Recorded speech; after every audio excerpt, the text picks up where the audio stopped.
আসসালামু আলাইকুম আপুর, আশা করি সবাই ভালো আছো। আলহামদুলিল্লাহ আমিও ভালো আছি।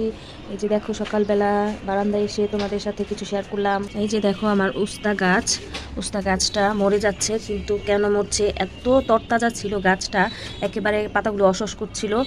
এখন মানে এই অবস্থা। আরও কয়েকদিন আগে এক সপ্তাহ আগে আমি তোমাদের সাথে শেয়ার করবো ভেবেছিলাম আমার গাছটা, যে দেখাবো যে আমার গাছটা কত সুস্থ সবল সতেজ কীভাবে বেড়ে উঠছে ভাবছিলাম, কিন্তু তোমাদের সাথে শেয়ার করা হয়নি।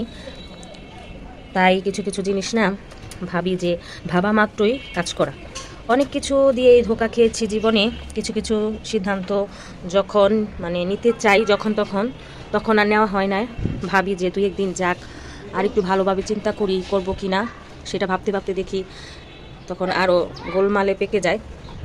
তো এই যে এটাই তোমাদের সাথে শেয়ার করলাম যে কিছু কিছু সিদ্ধান্ত, ছোটোখাটো কিছু মনে করে করা, যেগুলো আমরা তৎক্ষণিক করতে পারি না, আরও দু একদিন সময় লাগে ভাবার জন্য। ভাবতে ভাবতে কিন্তু এই দিকে সব শেষ হয়ে যায়।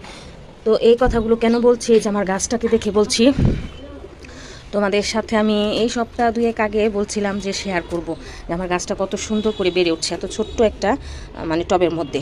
পুঁইশাকও দিয়েছিলাম, তো পুঁইশাকের গোটাও হয়েছে, কিন্তু এখান থেকে কিছু কিছু খাইও মাঝে মাঝে, গোটা কালকেও খেয়েছি অনেকগুলো পেরে।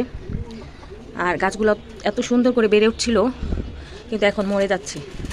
কি হয়েছে, কেন মরছে বলতে পারি না। সেদিন পানি দিয়েছিলাম, হয়তো একটু পানিটা বেশি পড়েছে। দেখো একেবারে গাছের পাতাগুলো মরে কি হয়েছে। তাই তোমাদের বলি যে কিছু কিছু সিদ্ধান্ত যখন তখন নেওয়াই ভালো, পরবর্তীতে আর চিন্তা করার সময় নিবে না। সবাই ভালো থাকো, আল্লাহ হাফেজ।